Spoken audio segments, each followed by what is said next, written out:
Can you believe we had to wait a whole year after the Gamecube's launch to get this?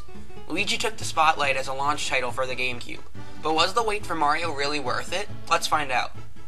Mario isn't saving Peach this time. He, the princess, Toadsworth, and 5 Toads are headed to an island resort for a well-deserved vacation.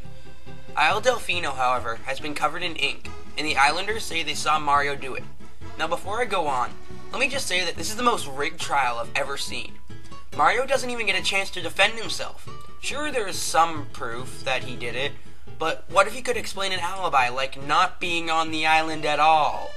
Anyways, he's locked up in prison and sentenced to cleaning up the island, as he's not allowed to leave without cleaning up. Yep, community service is always the best way to set those vandals straight. He does this with Flood, who's a talking hose pump thing, able to shoot water with different nozzles to perform different tasks. Because of the ink, the shine sprites, which keep the island bright, have been scattered around the island, and it's up to Mario to find them and clear his name.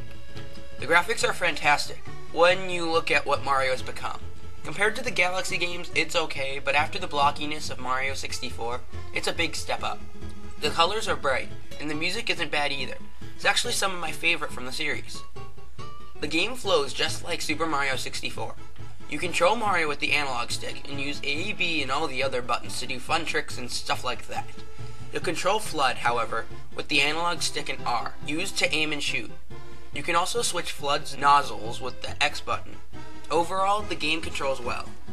Just like Super Mario 64, you're given a hub world with its own secrets, but you're also given separate areas to jump into. But the fact that the island is so big and it's so fun to just explore is just astounding. The main concept, however, is that you're not only trying to find the shine sprites, but also trying to clean up what you apparently did. Flood is your only power-up in the game, and he can clean up in loads of ways. He can spray, which isn't too much fun on its own, but he can also blast off, hover, and propel himself across land and sea. The ink concept gives the game uniqueness, I guess. As I said, your real job is to recover the shine sprites. They're usually placed in plain sight, but it's your job to get to them. This involves stomping enemies, shooting away ink, and lots of puzzles and platforming. Overall, there are 120 sprites to find, which gives a lot of content.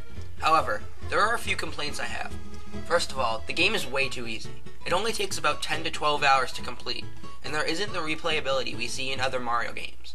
Also, there isn't really any incentive to getting all the shine sprites. After all the areas are out there, there's no unlocking to do, and the game isn't all that inspiring. Super Mario 64 had so much variation to it, and though an island resort is unique, it also leads to only 8 levels that you'll see a lot of. Super Mario Sunshine is a good game, but unfortunately does not live up to the standards of Super Mario 64. The game looks and sounds beautiful, changes up the story for once, is incredibly unique, controls well, had some memorable moments like the roller coaster, and has a good load of content. However, the game isn't even that challenging. The camera could get finicky at times, there isn't any incentive to getting all the shine sprites, and there isn't any replayability. But overall, it is still a fun Mario game that was, overall, worth the wait. Overall, this game gets the 3.5 out of 5, the title of good, and at only $15 at GameStop. It is worth a buy. Though it isn't the strongest Mario game out there, it still satisfied my patience.